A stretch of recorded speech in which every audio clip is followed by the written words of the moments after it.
Kalau partai utama yang mendukung Jokowi 2014, 2019 sebagai capres mempertanyakan ijazah Jokowi, lucu nggak?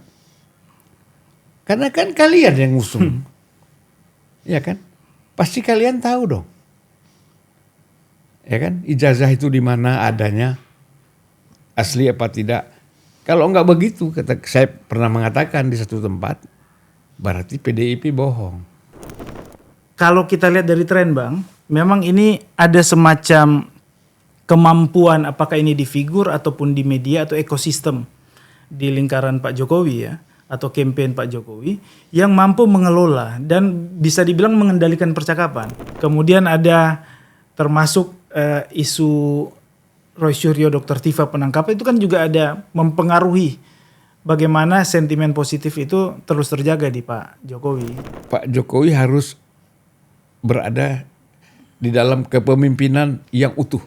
Apa itu? Ketua Umum PSI. Harus jadi ketua umum. Apalagi ketua Dewan Pembina, ya kan, rapat kadang-kadang hadir, kadang-kadang sibuk, kan gitu. Kalau dia ketua umum, dia yang menentukan kapan rapat, keputusan, program, aktivitas di tangan dia semua.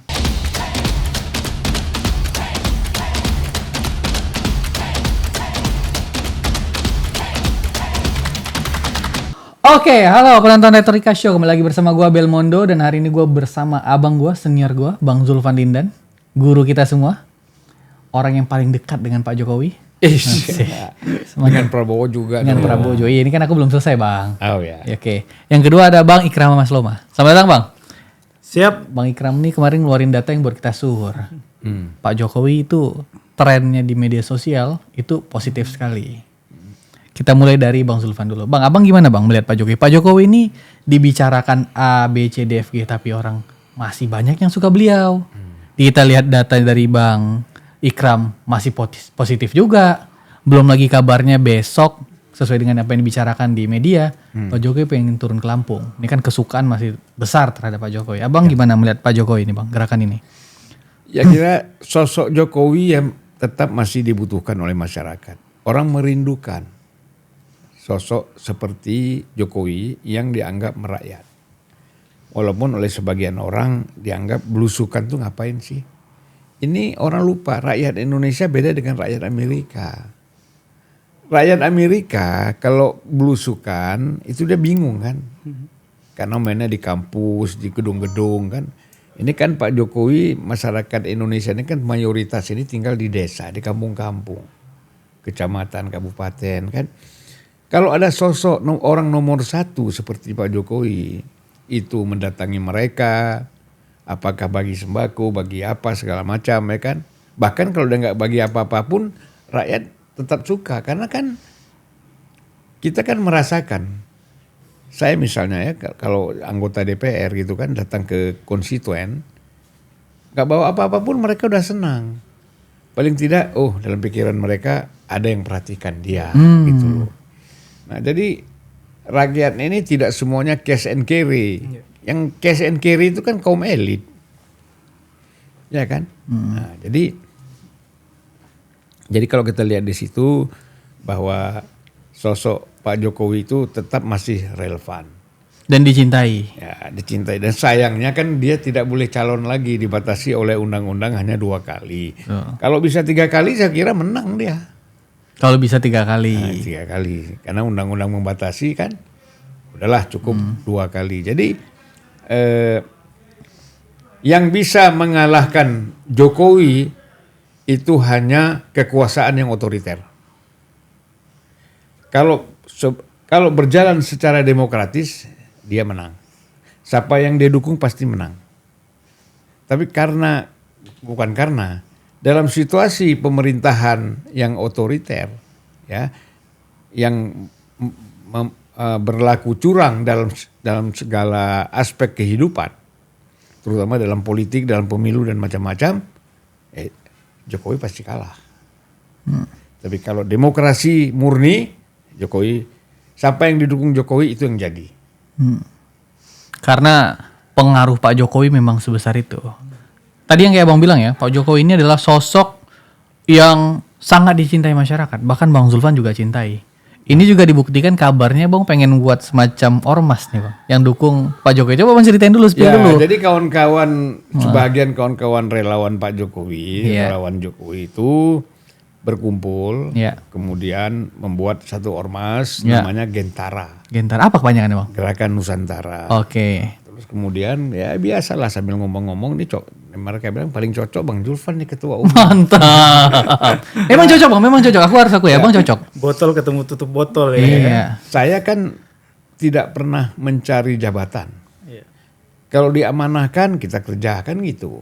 Nah kemudian kita mengharapkan dalam organisasi ini Pak Jokowi ikut di dalamnya. Posisi paling yang strategis kan. Untuk apa ya? Untuk menjaga keseimbangan juga bahwa artinya apa keseimbangan yang pro dan kontra kan di dalam politik kita. Nah ini ormas bukan relawan.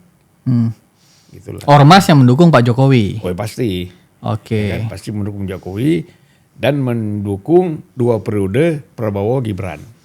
Oh, Iya dong. betul. Oke, berarti ini adalah ormas yang mana Bang Zulfan ketuanya, dukung Pak Jokowi, dukung Prabowo Gibran 2 periode. 2 periode. Oke. Orang nggak setuju terserah, kalian dukung aja siapa yang, ya kan? Kita kadang-kadang mikir orang, wah itu gini gitu, kan lucu. Ya kayak PDIP misalnya mengatakan, ya Jokowi kalau turun ke daerah bawa ijazah. PDIP yang ngomong itu yang aneh. Kalau partai lain yang ngomong saya nggak aneh. Atau partai yang tidak mengusung Jokowi 2014-2019 itu nggak aneh. Tapi ini kalau partai utama yang mendukung Jokowi 2014-2019 sebagai capres mempertanyakan ijazah Jokowi lucu nggak? Karena kan kalian yang ngusung, ya kan? Pasti kalian tahu dong, ya kan? Ijazah itu di mana adanya, asli apa tidak? Kalau nggak begitu, saya pernah mengatakan di satu tempat, berarti PDIP bohong, ya kan? PDIP bohong. Kalian mengajukan Pak Jokowi dengan ijazah palsu kan bohong. Nah, gitu. Jadi ini omongannya kontradiktif jadi gitu ya. Iya. Ya, kurang tepat gitu ya Bang ya. Itulah kalau kata anak Medan, anak koci. Oke, Bang Ikram. Ya. Abang harus jelaskan juga alasan keyword kenapa Pak Jokowi ini di media monitoring yang Abang lakukan kemarin. Itu juga udah Abang rilis di beberapa media mainstream menunjukkan bahwa tren positif terhadap Pak Jokowi itu tinggi sekali. Itu boleh nggak Abang kasih reasoning itu kenapa demikian? Ya, saya ngasih latar belakangnya dulu ya. Karena pertama di media monitoring isu terkait Jokowi turun gunung banyak dibicarakan.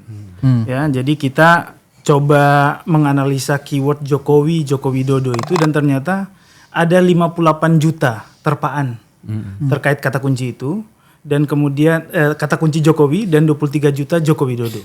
Dan pembicaraannya 158 ribu percakapan di sana. Sehingga kita coba monitoring di tanggal 23 Mei sampai 21 Juni ya, Bang. Tentu dengan semua medsos X, Instagram, Facebook, TikTok dan berita online. Nah, yang menarik memang selain sentimen ya, kan banyak orang mau melihat sentimen. Memang sentimennya positif jauh lebih besar 43%. Yang negatif di bawah 20% yaitu 18%. Tapi yang saya melihat memang kalau kita lihat dari tren Bang, memang ini ada semacam kemampuan apakah ini di figur ataupun di media atau ekosistem di lingkaran Pak Jokowi ya atau campaign Pak Jokowi yang mampu mengelola dan bisa dibilang mengendalikan percakapan. Karena gini, isu terkait Pak Jokowi turun gunung itu kan sudah pernah dibahas di Makassar kalau nggak salah. Nah, jadi ritmenya dijaga Bang. Kalau kita lihat dari sini, awalnya itu tanggal 23 Mei. Itu pertama kali ada yang ngomong terkait bahwa Jokowi akan turun gunung. Kemudian isu ini dibicarakan, baru diintercept, termasuk diintercept sama PDIP. Nah, interceptnya nggak boleh, ada matahari kembar, ada isu-isu yang bahwa ini mengancam keberlangsungan rezim dan ada beberapa isu itu. Tapi di saat ada intercept itu, ada downgrade, ada banyak pilihan campaign juga. Pak Jokowi nonton AFF di Medan. Jadi terjaga. Ketika isu itu mulai turun, mulai lagi saya lihat ada percakapan tentang pria Solo itu. Nah, itu juga mulai terbaca di media sosial, sehingga kita menganalisa kata kunci, sehingga dalam keyword ya, analisa topik terpadu, Pak Jokowi positif di 10 segmen, Bang. 10 segmen itu yaitu sentimen publik, kebijakan publik, infrastruktur, sosial, bantuan, ekonomi makro, gaya hidup, personal, kasual, olahraga dan lainnya. Dan sentimen negatifnya di isu politik, pemilu, etika, skandal, hukum dan kriminal. Dan kita menganalisa terkait Jokowi turun gunung, ini kan artinya bahwa orbit Jokowi masih kuat, sehingga dia nggak henti dibicarakan ya. Walaupun memang ada counter, ada upgrading, ada downgrading ya yang dilakukan di media sosial. Dan mungkin wacana turun gunung ini yang sebenarnya kan pembicaraan ini yang begitu besar, itu pun Jokowi belum turun kan, baru mau turun, saya nggak tahu kapan turun. Baru judul Jokowi turun gunung, tapi pembicaraan udah. Pembicaraannya kita lihat sudah ada di TV, ada di podcast, ada ini yang dibaca di media monitoring kita, sehingga kita nggak tahu bagaimana efek pasca turun gunungnya, narasinya seperti apa. Artinya kan orang melihat bahwa dulu isu lemdak presiden bahwa ini bebek lumpuh nggak bisa ngapa-ngapain kan nggak terbukti ya. Artinya orbitnya masih kuat, dan ini sebenarnya ada otokritik juga. Artinya Pak Jokowi turun, apakah dia menginsurance secara politik misalnya partai ataupun kalkulasi pemilu 2029. Nah itu kan nanti akan dijawab ketika turun gunung itu. Ketika itu dilangsungkan, nggak tahu kapan itu ya. Jadi 26 kapan? Besok, Bang. Besok ya. Oh besok. Jumat, Sabtu, Minggu. Ini belum turun gunung udah 58 juta pembicaraan ini kan. Terpaannya, percakapannya 150.000 percakapan gitu. Berarti memang dampak yang Abang monitoring itu memang sebesar itu. Tapi Bang Ikram, kalau misalnya Pak Jokowi kan juga sering bicarakan itu tentang Prabowo Gibran 2 periode. Itu kan bukan hal yang diulang Pak Jokowi sekali. Itu 2-3 kali.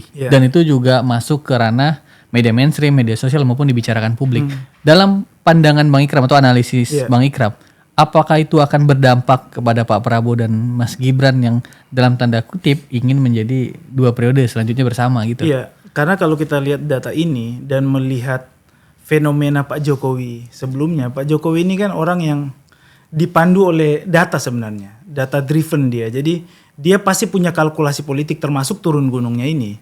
Nah, apakah ketika turun gunung ini narasi Prabowo Gibran akan dia harus utamakan, ya itu nanti pasti ada yang membisikkan ini seberapa penting urgensinya, apakah ini semacam ketika turun gunung ini semacam prakondisi awal bagaimana untuk mengingatkan bahwa pertama Pak Jokowi itu masih secara posisi jabatan memang sudah bukan presiden, tapi sebagai tokoh politik ternyata dia masih punya gaung gitu loh untuk mengaktifasi bahkan menggaransikan. Saya nggak tahu menggaransikan kan banyak, bisa parpol atau bisa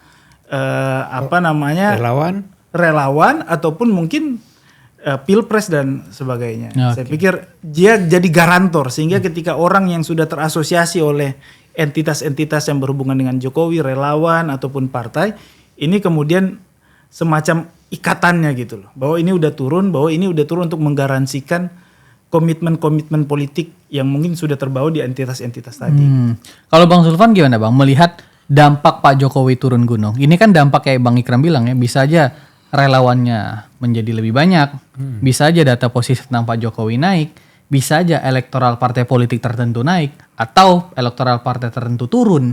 Jadi Abang memandang sejauh apa dampak politik dari Pak Jokowi turun gunung? Abang gimana melihat itu Bang? Saya melihat walaupun sebenarnya saya ketemu Pak Jokowi, tujuan Pak Jokowi turun itu nggak ada hubungannya dengan politik. Betul. Tapi kan pasti ada dampak bang. Ya nanti dulu. Oke. Nggak sabar kau. Iya bang, iya bang. Lanjut lu bang. Lama-lama, aduh. Sabar juga ini. Lanjut bang, lanjut. Ya, Mau. kan? Sabar dulu. Jadi apa tadi? Abang ketemu Pak Jokowi. Ketemu Pak Jokowi, dia bilang, ya saya pokoknya menjawab kerinduan masyarakat dan saya juga rindu kepada masyarakat. Jangan hanya mereka dong yang datang ke rumah saya ketika saya tidak menjabat lagi sebagai presiden. Dan ketika saya sakit hampir setahun lebih, mereka menjenguk saya rame-rame. Apa salahnya sekarang kalau saya mendatangi mereka? Tentu karena saya seorang mantan presiden, dianggap sebagai tokoh politik atau tokoh negarawan. Kalau saya datang nggak bisa dipisahkan dengan imbas politiknya, dengan pengaruh politiknya. Pasti orang mengaitkan dengan masalah-masalah politik dan itu wajar. Menurut saya, kata dia. Jadi oleh karena itu, ada dampaknya misalnya terhadap PSI. Dengan saya datang PSI akan menjadi gaungnya lebih dikenal, lebih besar. Itu kan wajar. Dan di mana letak salahnya? Kok dianggap salah gitu kan. Nah, jadi menurut saya bahwa ini ada interaksi antara rakyat yang pencinta Jokowi dengan Jokowi ingin menjawab dengan kerinduan. Inilah dia datang ke Lampung, nanti ke NTT, ke Jawa Barat, kemana-mana kan. Itu wajar saya bilang. Nah, dikaitkan dengan partai, memang sampai saat ini kan Pak Jokowi belum menjadi tokoh partai tertentu. Yang diharapkan adalah Partai Solidaritas Indonesia. Ya, saya kira pada saatnya Pak Jokowi akan mengambil keputusan. Politik nggak bisa main di pinggir-pinggir. Seperti dulu pernah tokoh-tokoh Muhammadiyah ketemu dengan Surya Paloh. Ketika Surya Paloh bikin ormas, datang ini tokoh Muhammadiyah kepada Surya Paloh. Pak Surya, kalau Bapak bikin ormas, nggak mungkin lebih besar dari Muhammadiyah dan NU. Tetapi dalam keputusan politik kami kan ada di luar. Kami tidak bisa memutuskan apa-apa dalam keputusan politik di negara ini. Besar ya 20 juta, 30 juta anggotanya. Oleh karena itu harus bikin partai. Pak Jokowi juga begitu. Banyak dukungan, ya, sampai puluhan juta, mungkin 100 juta lebih. Tapi beliau tidak ada di dalam suatu posisi politik yang strategis. Sehingga tidak bisa membuat perubahan. Oleh karena itu kalau saya sarankan Pak Jokowi harus mempunyai partai. Pilihannya. Ya kan? Sehingga posisi politiknya betul-betul bisa dimanfaatkan untuk kepentingan negara secara langsung. Dia bisa ada di dalam decision making. Dalam seorang yang terlibat di dalam pengambilan keputusan. Kalau enggak sama aja di pinggir juga, very juga. Ya kan? Akhir kan jadi pengamen. Kita kadang-kadang gini kan, kita datang ke satu alun-alun atau satu mall, lihat, penyanyi ini hebat kali, pengamen ini. Kalah Jimi Hendrix suaranya kan sama dia kan. Kita bilang, kalah zaman aku Jimi Hendrix. Oh iya. Ya kan Jimi Hendrix. Kelihatan langsung umur ya bang. John Mayer. Kan kau Eric Clapton kan gitu. Iya. Lebih bagus dia suaranya kita bilang. Cuman ada di mall. Bukan di panggung besar kan. Yang diundang kemana-mana. Nah jadi kita harapkan Pak Jokowi tidak hanya main di mall. Tapi betul-betul di panggung besar. Untuk terlibat di dalam kepentingan bangsa dan negara. Sejauh mana bang? Maksudnya bang, ini kan masih bersayap-sayap nih kata-kata bang. Konkretnya di mana gitu? Di PSI lah. Sebagai apa misalnya? Ini pertanyaan lebih lanjut. Kalau saya melihat Pak Jokowi harus jadi ketua umum. Ya. Walaupun kita kan begini. Demi kepentingan bangsa dan negara, jangan ada euh pakewo. Apa lagi? Gitu kan. Oh iya. Agak susah bang bahasa-bahasa bang. Ewo pakiwo itu kan tenggang rasa kan Oke, gitu. oke. Tenggang rasa yang terlalu dalam ya kan antara iya dan menolak gitu kan. Jadi maksud saya bahwa Pak Jokowi harus berada di dalam kepemimpinan yang utuh. Apa itu? Ketua Umum PSI. Harus jadi ketua umum.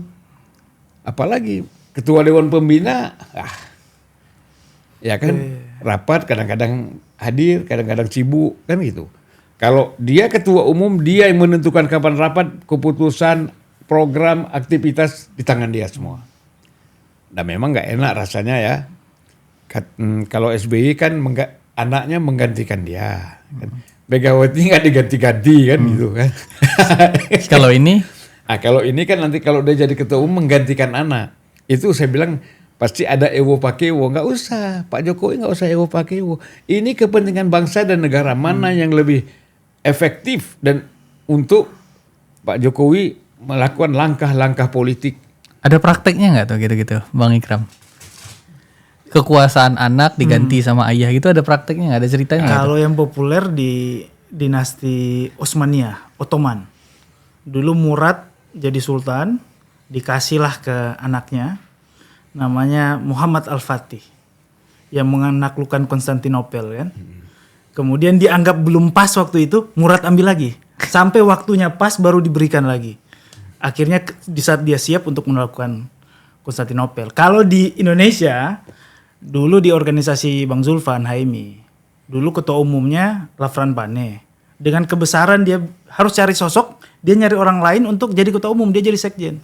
Nah gitu kan, itu kan pemikiran yang melampaui kalkulasi politik. Karena kalau politik itu kan hanya sebatas, ukurannya sebatas ego lingkar kepala atau lingkar perut. Nah mungkin kalau yang kayak tadi, contoh 2 tadi, ukuran politiknya mungkin seluas nurani dia kan, jadi negarawan gitu.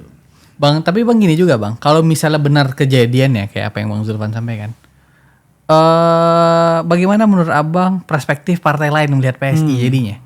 Melihat, wah ini kok agak-agak anomali nih gantinya naik dari bawah ke atas. Peduli apa pula kita pikir. Kalian mikir diri sendiri lah, mikir PSI pula. Iya kan? Pikir partai kalian sendiri aja nggak beres, mau mikir-mikir orang lagi. Tapi ini kan abang ngasih semacam solusi lebih progresif. Tapi kan sebenarnya yang kita lihat dari kenapa turunnya Pak Jokowi, ini kan kita lihat bahwa pertama ingin menjaga pengaruh pasca presiden. Kedua memastikan keberlanjutan jaringan politik. Jaringan politik bisa partai, bisa relawan. Kemudian bisa menyiapkan konfigurasi menuju 2029. Artinya dalam tanda kutip, ketika beliau pamit, artinya kan orbit ini belum terbangun bagus gitu loh. Untuk estafetnya dibangun, orbitnya terbangun sendiri. Saya nggak tahu apakah mungkin dari garis politiknya beliau atau relawan sehingga beliau perlu turun gunung gitu. Cuma memang ada otokritik. Kalau saya lihat kayak di PSI ini kan ada semacam modernisasi, di mana spektrum yang dulu orang membaca agak kanan ini mulai ke tengah, ditarik orang-orang yang mungkin berbeda secara dulu ideologis ataupun spektrum politiknya kan. Ini kan juga langkah untuk keterbukaan cara partai. Nah, ini kalau namun dengan turunnya Pak Jokowi ya, kemudian dibaca sebagai bahwa ini menginsurance partai misalnya, ini memang secara jangka pendek punya keuntungan elektoral. Tapi mungkin secara jangka panjang ini ada semacam ketergantungan struktur. Nah, ketergantungan struktur ini yang tadi solusi dari Bang Zulfan. Cuman apakah itu kan logika pragmatis saja, pragmatis elektoral gitu loh. Memang Pak Jokowi dipakai. Jadi ada ketergantungan elektoral, tapi memang makin panjang ketergantungan struktural, mau nggak mau terjadi ketergantungan, apalagi kalau ada friksi di antara internal parpol, sehingga ada simbol yang mungkin dilihat lebih sentral kan gitu. Walaupun menurut saya PSI juga terjadi modernisasi belakangan ini ya, termasuk dengan ada ketua harian kan, ini juga menarik aneka spektrum dari aneka partai untuk gabung di PSI saya pikir. Jadi Bang Ikram memandang tuh ada semacam perubahan sebenarnya yang sedang terjadi. Iya, cuman apakah ini mau mengekskalasi karena mungkin ada high call atau ada apa misalnya ekspektasi yang jauh lebih tinggi, kan Bang Zulfan mungkin lebih paham gitu. Nah gimana Bang Julpan? Ya dengan Pak Jokowi menjadi ketua umum itu kan bisa menetralisir semua pandangan-pandangan yang berbeda di dalam PSI. Itu yang paling penting. Ya. Oleh karena itu menjadi sandaran utama, ukuran utama itu adalah Jokowi. Kalau sekarang kan nggak ada. Siapa yang dijadikan sebagai pegangan? Kan partai itu harus taat kepada pimpinan kan. Kita tahulah pimpinan yang harus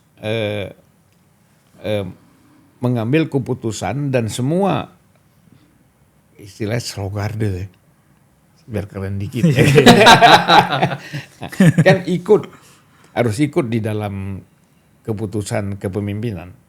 Oleh karena itu saya kira bahwa Pak Jokowi ini menuntaskan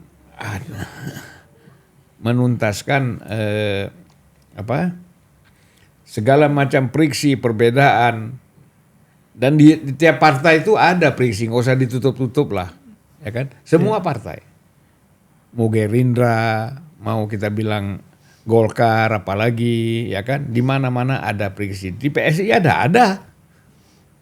Tetapi kalau friksi itu tidak lagi di garis ideologi, itu harus dipotong. Itu paling penting. Ngeri ini. Iya betul. Memang senior. Friksi-friksi di dalam politik praktis itu wajar. Tapi kalau friksi itu sudah melanggar garis-garis ideologis, harus dipotong. Segera, kalau enggak ini mengganggu. Nah tergantung yang mana ideologi yang dipegang oleh PSI, kan gitu. Katakanlah sekarang nasionalisme religius, pergeseran kan seperti itu. Kan maksudnya tadi gitu kan. Tadi nasionalisme aja, sekarang nasionalisme religius. Iya. Kan gitu. Nah, religiusnya seperti apa pula? Moderat apa ekstrim? Nah, kalau moderat masih cocok dengan garis nasionalisme religius. Kalau ekstrim potong. Oke. Jangan segan-segan. Nggak ada ewoh pakeo. Nah, jangan ada orang yang merasa bahwa kalau nggak ada saya PSI kecil, nggak ada saya PSI tidak berkembang, nggak ada saya PSI tidak lolos, nggak ada itu. Kalau Jokowi yang ngomong gitu boleh.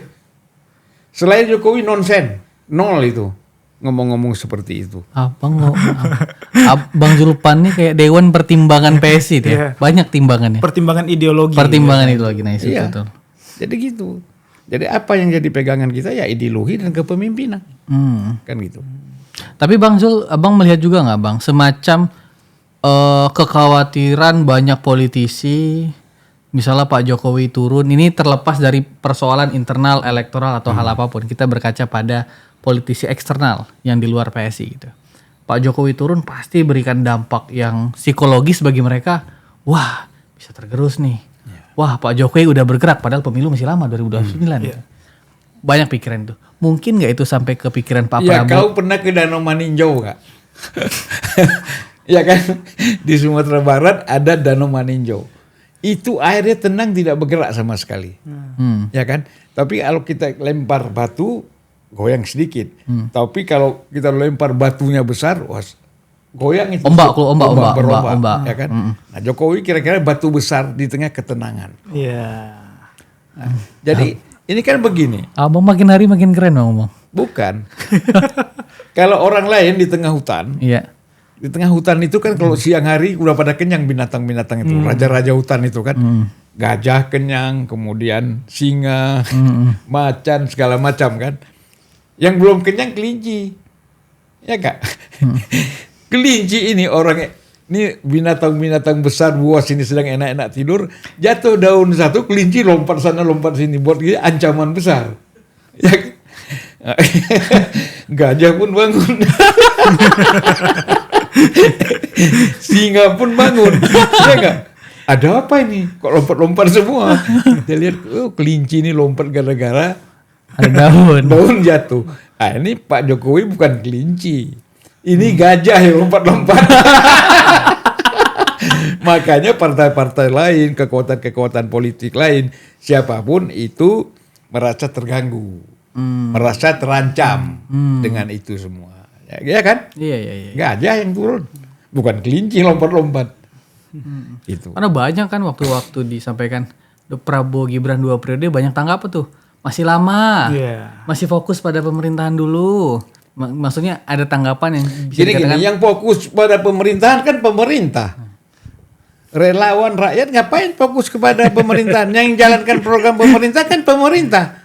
Kalau rakyat mau ngomong apa aja pun boleh. Iya. Karena bukan fokus mereka untuk program pemerintah. Jadi salah juga itu, ngawur itu. Iya bang. Aku ke Bang Ikram dulu. Bang Ikram, dalam pandangan media monitoring ya Bang cek, Bang Zulfan ini memang luar biasa nih. Gajah lompat di Bang Zulfan. Lompat gajah. Bang, selain Pak Jokowi, orang yang punya semacam tren positif yang cukup baik, yang mungkin pergerakannya ya mungkin kita nggak bisa bilang imbang, tapi bisa buat dentuman juga, siapa menurut Abang? Iya. Ini anggaplah misalnya kayak gubernur, misalnya KDM kah, Pramono kah, Shirley Choanda, maksud gimana Bang? Sebenarnya yang terbaca di survei juga nggak jauh dari media monitoring ya. Tapi secara spesifik harus kita bongkar-bongkar lagi datanya. Gitu. Mungkin di sesi berikut kita bisa rilis ya. Cuma memang kalau terkait turun gunung Pak Jokowi, ini kan betul pesan idealnya tadi yang kemudian Pak mungkin niatannya adalah membalas kunjungan. Kerinduan. Membalas kerinduan karena pasca dari istana, kemudian ada sakit di Solo, banyak yang mengunjungi, ini membalas. Tapi politisi pasti memikirkan bahwa setiap langkah Pak Jokowi ini pasti sesungguhnya dibaca lewat kacamata Pilpres 2029. Pasti itu yang jadi, yang tadi yang disebut Bang Zulfan sebagai lemparan batu besar tadi kan.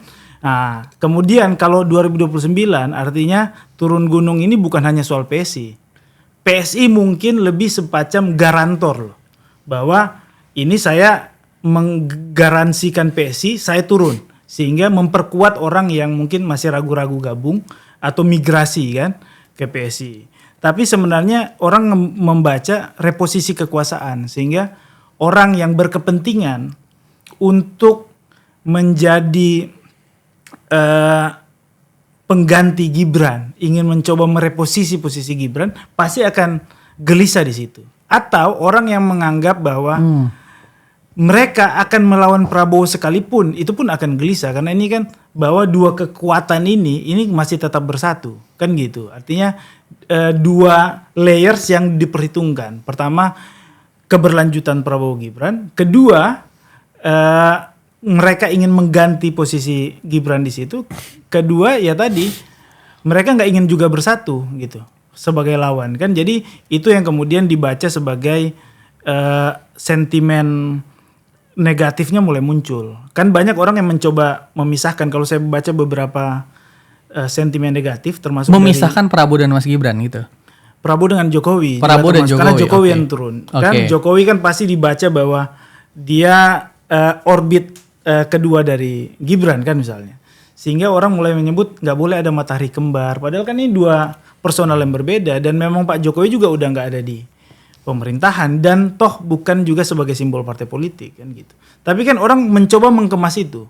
Bahwa ini menjaga keromantis rezim kan gitu. Harmonisasi di koalisi kan. Itu yang coba ada juga nada-nada yang keluar. Tapi secara garis besar kalau saya memang ketika turun gunung ini kan pasti orang menganggap ada yang belum selesai juga. Orbit-orbit yang semestinya harusnya terbentuk oleh relawan, oleh mungkin Mas Gibran, oleh PSI masih belum terbentuk. Atau mungkin ada hambatan ya yang kemudian tidak terbentuk orbit baru. Sehingga Pak Jokowi perlu untuk kemudian menata lagi gitu. Sehingga itu di satu sisi kalau dilihat dari sudut pandang yang pro terhadap sentimen positif.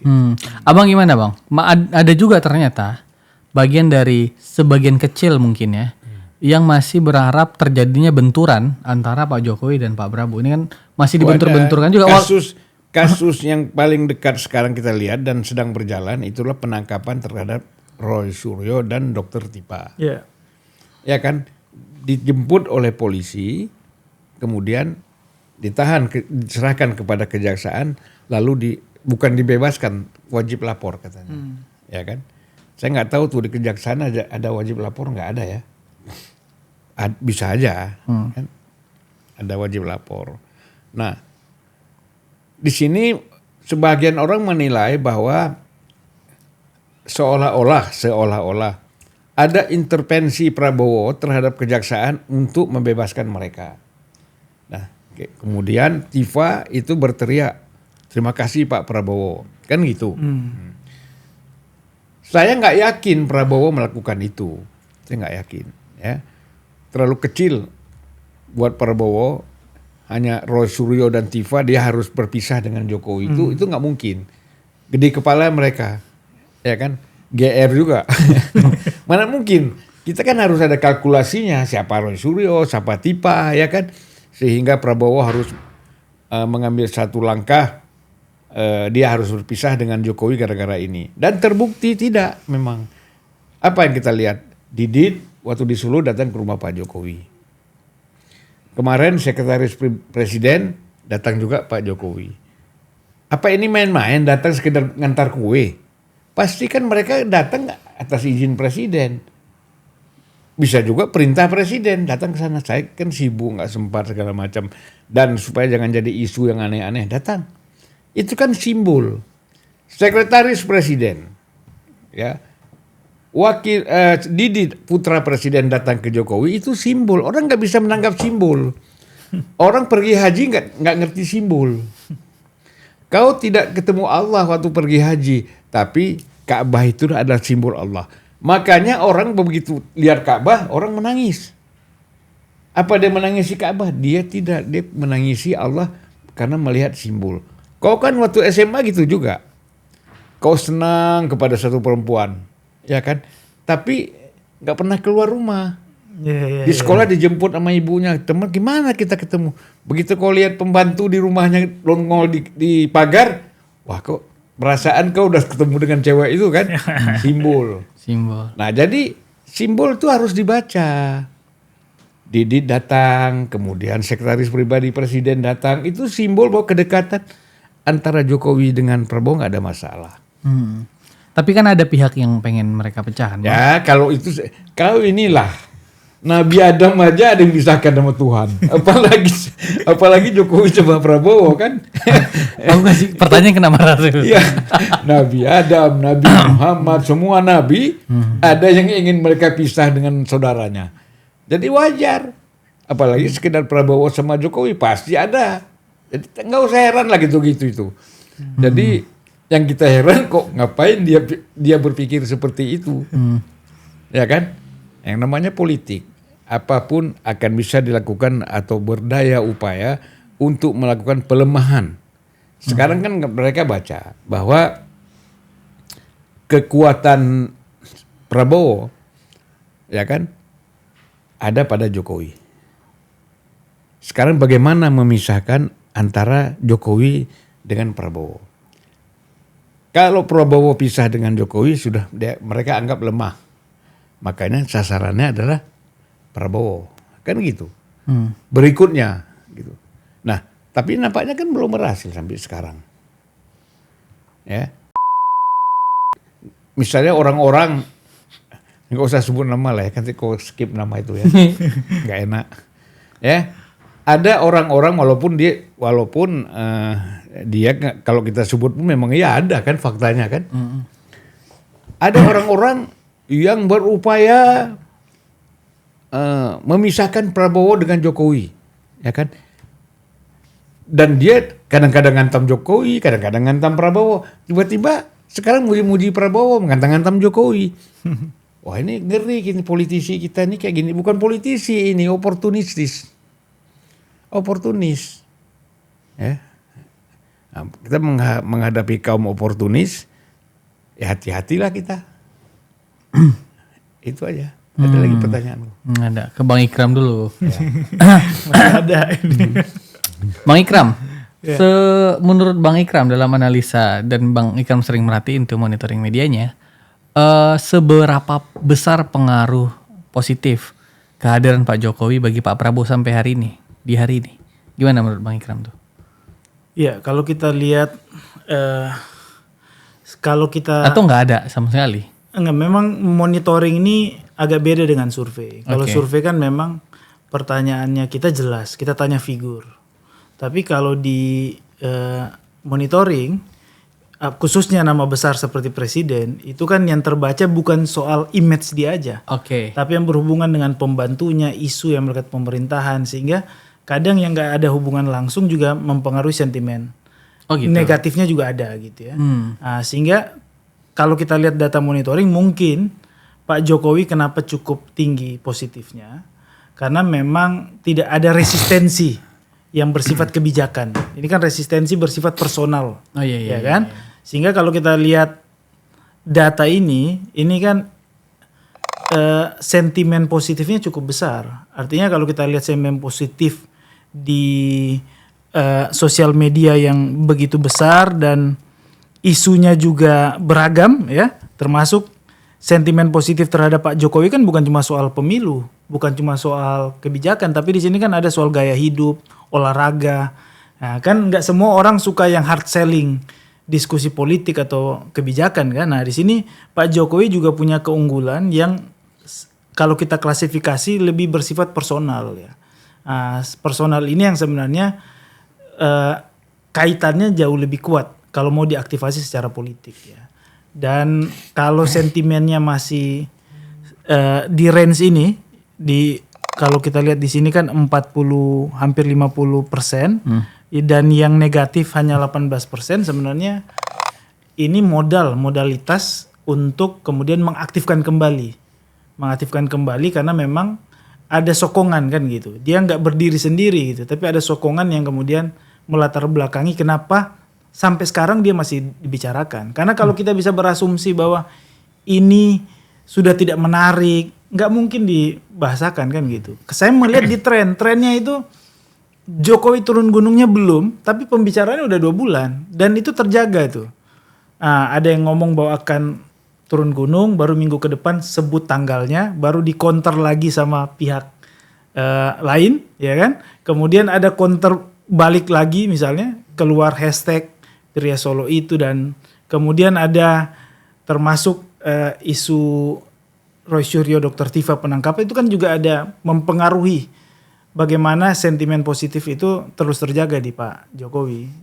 Saya nggak tahu apakah sekarang momentum ini masih akan terjaga. Kalau saya tetap akan terjaga karena pertama, kalau kita lihat dengan momentum besok baru akan turun gunung, maka sentimennya pasti akan tambah naik karena ada aktivitas. Kalau kemarin kan hanya lebih verbatim ya, mungkin dari tim ini aktivitas. Kedua, counternya pasti akan lebih banyak di lapangan karena pasti lawan juga akan melihat titik lemah untuk mendowngrade. Jadi artinya pembicaraan, asumsi saya dalam 2 minggu ke depan atau 1 bulan ke depan, kalau terjadi turun gunung ini dalam periodisasi yang panjang, pasti nama Jokowi akan terus dibicarakan. Kalau di teori komunikasi kan namanya kultivasi kan. Jadi kebenaran itu kan tergantung dipersepsikan, dibicarakan.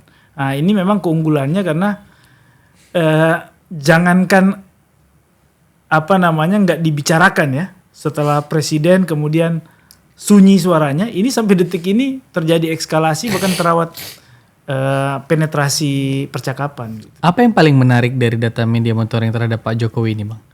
Kalau saya yang menarik dari data ini pertama ya tentu jumlah paparan kontennya. Karena sebagai orang yang sudah turun dari kekuasaan dalam periode kurang dari 1 bulan, ini ada 58 juta paparan. Ini kan sesuatu yang sangat jarang kita temui kan gitu. Kedua, trennya bahwa ini bukan hanya paparan, artinya bahwa paparan ini tidak disumbang oleh satu konten atau satu aktor atau satu satu channel, tapi disumbang oleh, kalau dari data kita memonitoring 1.200 media online yang kemudian membicarakan Jokowi ini ada 400 sekian. Artinya kan disumbang ini bukan hanya oleh tim atau oleh pekerja sosial media atau media, tapi Nggak mungkin ada orang yang bisa mengkondisikan ratusan pemberitaan dan ribuan konten kan tiap bulan. Jadi memang ini dibicarakan di publik gitu. Dan kalau dibicarakan artinya orang ini masih relevan. Masih punya relevansi dalam politik di Indonesia hari ini kan gitu. Bang Julvan, ini pertanyaan gue sebentar. Ini penasaran aja kan abang ikut Pak Jokowi, merhatiin Pak Jokowi lama ya. Kok bisa ya orang seperti Pak Jokowi itu sangat relevan, sangat dibicarakan, apa karena individunya kah atau tim medianya kah? Soalnya kan gini, kan kita punya presiden yang lain yang masih hidup. Misalnya Pak SBY, Bu Mega, tapi kenapa Pak Jokowi itu segurih itu jadi bahan pembicaraan, Bang Zulfan? Gini, Pak Jokowi ini kan seperti saya katakan tadi bahwa selama dia menjabat dia dekat sama masyarakat. Itu. Kemudian dia membuka pintu lebar-lebar kepada rumahnya. Siapapun yang datang ke rumahnya monggo, kan gitu. Berbis-bis, bermobil-mobil dari berbagai daerah datang mengunjungi. Kalau yang lain kan tutup pintu. Susah masuk. Ya kan? Ya kan di mana ada menerima rakyat seperti itu? Pasti rakyat mau ke rumah SBY pintu ketutup. Ya kan? Rumahnya besar benar kan? Pagar tinggi. Teguh Umar, rakyat takut. Ya enggak? Kemana lagi? Nah yang paling gampang Jokowi. Pagarnya pendek, rumah kecil, cuma ada pintu, dibatasi pintu aja datang ketemu. Ya kan dari jalan pun bisa angkat tangan orang. Jadi menurut saya memang kadang-kadang orang ini berpikir yang berat-berat. Tetapi Jokowi pikir yang ringan aja. Ya kan? Jadi apa? Komunikasi tadi seperti dikatakan, komunikasi antara rakyat ini dengan Jokowi tetap terbangun, terjaga. Ya kan? Lama-lama orang pikir seolah-olah diorganisir. Ini bukan diorganisir, saya lihat sendiri. Misalnya teman sekolah Jokowi, ibu-ibu kan, teman sekolah dia SMA dulu, tiba-tiba kangen sama Jokowi, datang. Ngajak masyarakat kan, ngajak masyarakatnya, kawan-kawannya datang. Itu nggak gampang loh. Ya kan, kita aja udah nelpon capek-capek mau bikin ngundang makan aja, kadang-kadang kawan SMA tuh nggak datang. Ini nggak dikasih makan, paling pulang dikasih kaos, mereka bawa makanan dan minuman sendiri datang. Jadi memang unik ini Jokowi ini, menurut saya. Karena itulah, mungkin ya karena dia betul-betul anak rakyat yang jadi presiden ya. Kalau Mega kan anak presiden, Prabowo anak menteri, SBY jenderal kan. Lain memang. Jadi tidak ada, Jokowi itu nggak ada batas-batasnya. Dia terbuka aja ya dalam berkomunikasi dengan rakyat. Sehingga rakyat itu tidak ada pokiuh lagi. Ya kan? Ya, kalian nggak hidup zaman Orde Baru. Kalau ada Orde Baru kalian sering dengar kata-kata itu. Oke. Kita kembali lagi nih Bang. Kepada sistem internal PSI lagi tadi Abang bilang. Kalau misalnya ya Pak Jokowi sekalian aja jadi ketua umum, partai lebih lanjut, nggak ada opsi lain, misalnya Mas Gibran gitu. Enggak lah, nggak cocok. Kenapa? Ya Gibran kan belum sekuat Jokowi. Ya kita harus terus terang dong. Wakil presiden tuh Bang. Ya wakil presiden, Jokowi presiden 2 periode. Kan Gibran tidak sekuat Jokowi. Jadi Gibran menurut saya biarlah seperti itu, tak usah masuk partai dia, udah bagus itu. Ya kan biar Kaisang aja, dan Kaisang juga nanti kalau Pak Jokowi jadi ketua umum kan dia mungkin tidak duduk juga di PSI lagi kan. Sudah Pak Jokowi yang ngambil alih kepemimpinan langsung eksekutor di dalam PSI. Jadi memang kalau dalam perspektif atau pandangan Bang Zulfan ya lebih cocok Pak Jokowi lah dibanding harus Mas Gibran lagi gitu ya. Iya. Walaupun Mas Gibran itu udah sebenarnya posisinya cukup matang itu seorang wakil presiden gitu ya. Iya, kita kan bukan bicara kematangan. Ya kan. Banyak buah itu matang, tapi wanginya sampai kemana? Ya kan. Bunga itu mekar, tapi wanginya pengaruhnya sampai kemana? Kau ngomong sama kau ada simbol-simbol. Biar cepat mengerti ya kan. Nah, jadi Gibran itu bukan yang nggak matang-matang, tapi dia sendiri tahu diri saya kira untuk tidak jangankan jadi ketua umum, untuk masuk PSI aja dia tahu diri. Ya kan? Artinya berlebihan rasanya sudah adiknya di situ dia di PSI. Nanti Pak Jokowi lagi berlebihan lagi. Nah, kalau Gibran yang menggantikan Kaisang kan ini problem. Kalau anak sama bapak itu kan ada problem kecil. Kalau masih saudara kan problem banyak. Ya Oh enggak? gitu ya? Pastilah kau sama adik kau aja ada masalah. Inilah kadang-kadang. Enggak, biasa aja bang. Ya ada kayak kan karena nggak rebutan kedudukan. Coba rebutan kedudukan masalah itu. Oh, masalah ya. Kita ini kan untung kayak aku nggak banyak warisan orang tua. Kalau banyak warisan orang tua tuh bacok-bacokan sama saudara. Oke. Kan banyak begitu ya contoh-contohnya. Iya. Warisan ya. Warisannya. Warisan. Bang Ikram gimana bang? Kalau tren positif Mas Gibran gimana? Ini kan masih ada kaitan dengan Pak Jokowi. Iya, ini kan kita juga monitoring. Sebenarnya kalau kita monitoring di kata kunci Pak Jokowi, kita cari kata kunci atau topik pembahasan yang paling banyak dibicarakan. Salah satu yang kita potret Gibran. Di sini Gibran memang total percakapannya. Kaisangnya masuk nggak? Kaisang nggak. Kita PSI kita ini ya. Iya. Nah, jadi memang yang paling tinggi sentimen positif terhadap Pak Jokowi yang bersifat personal, yaitu pertama keliling daerah, belusukan kepemimpinan ya. Nah, yang netral, yang negatif itu termasuk PDIP. Kalau kita lihat PDIP itu negatif 42. Jadi artinya kalau ada kaitan dengan PDI lebih banyak sentimennya negatif. Kedua, yang terkait Gibran sendiri lebih besar netralnya. Artinya mungkin ada banyak variabel di situ. Artinya kalau kita cari keywordnya Pak Jokowi, kemudian kita kaitan dengan keyword turunannya Mas Gibran atau kita tulis Gibran, itu sentimen positifnya 35,6%, negatifnya 26,3%. Memang masih lebih tinggi positif, tapi lebih besar netralnya. Artinya publik juga melihat ketika pembicaraan terhadap Jokowi sebagai entitas politik, kemudian Gibran sebagai entitas politik yang lain, ini publik juga melihat bahwa semestinya ini orbitnya udah terbentuk dua-duanya gitu loh.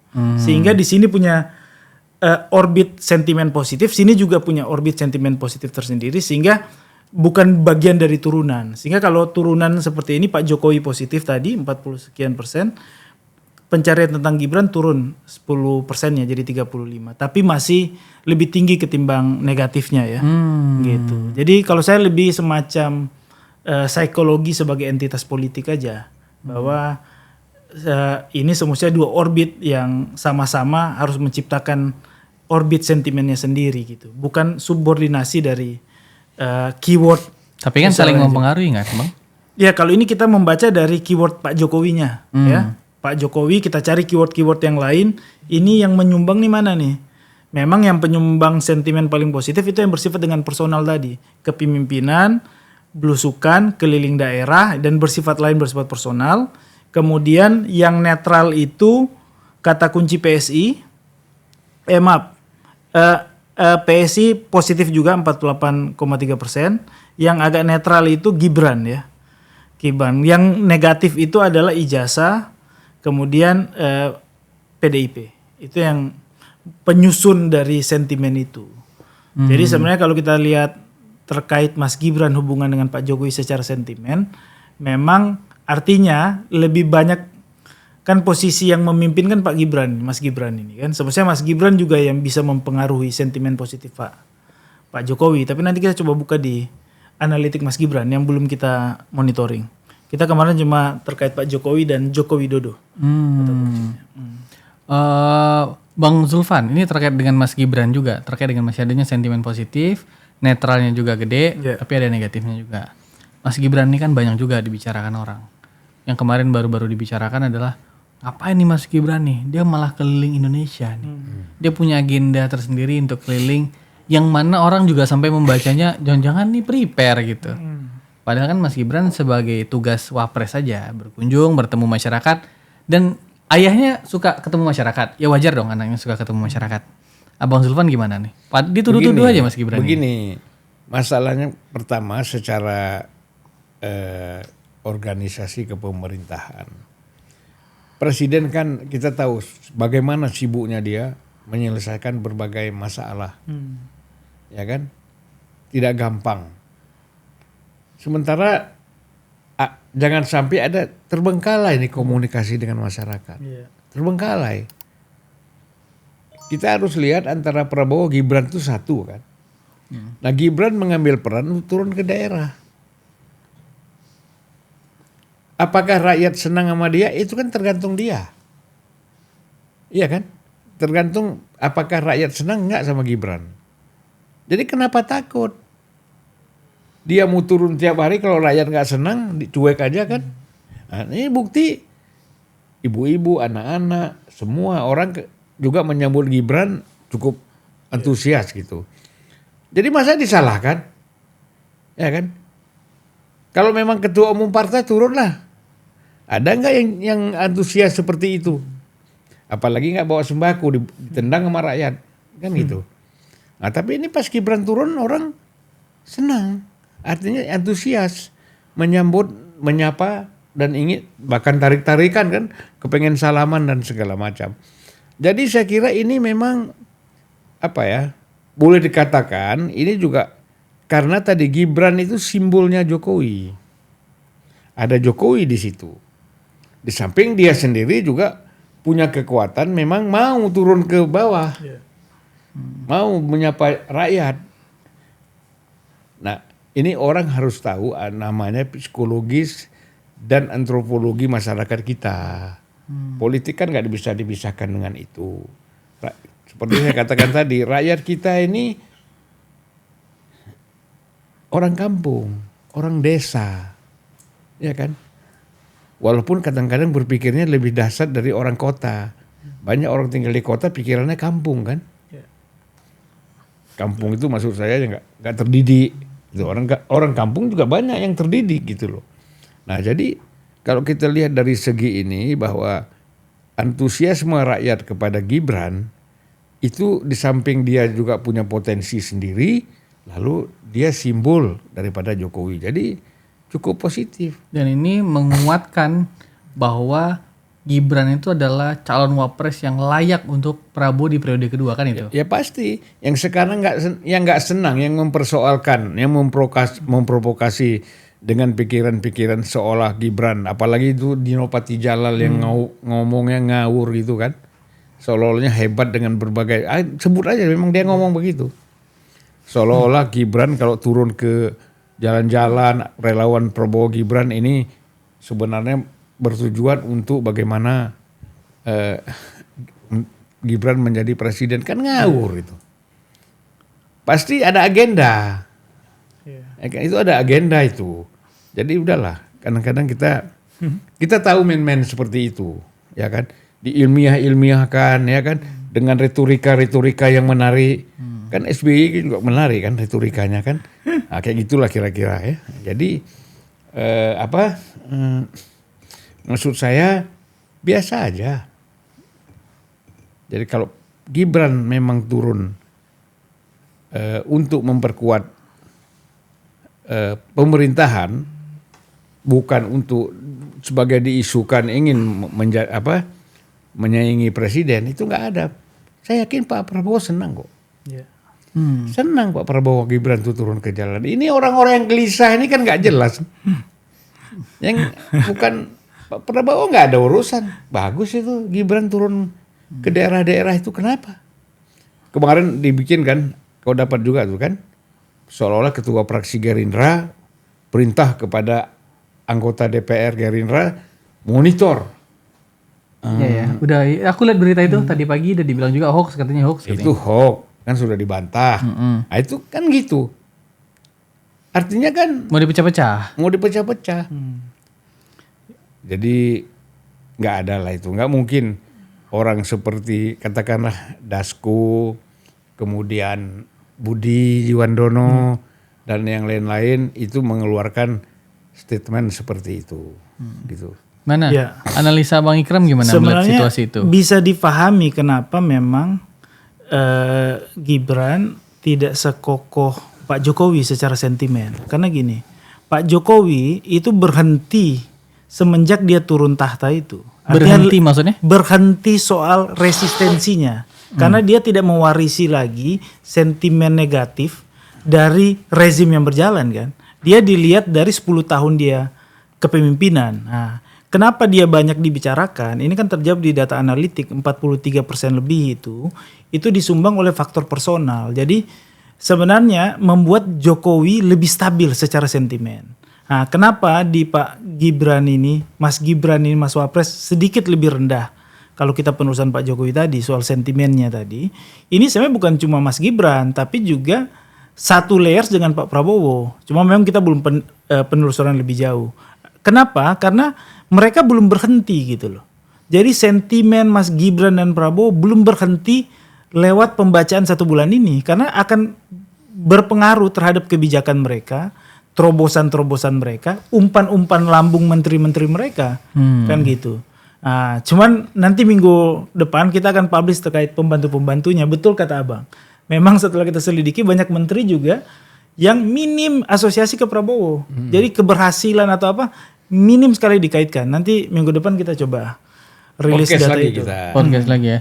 Abang kasih lu statement penutup untuk Pak Jokowi turun gunung ke Lampung nanti. Untuk masyarakat pesan Abang apa?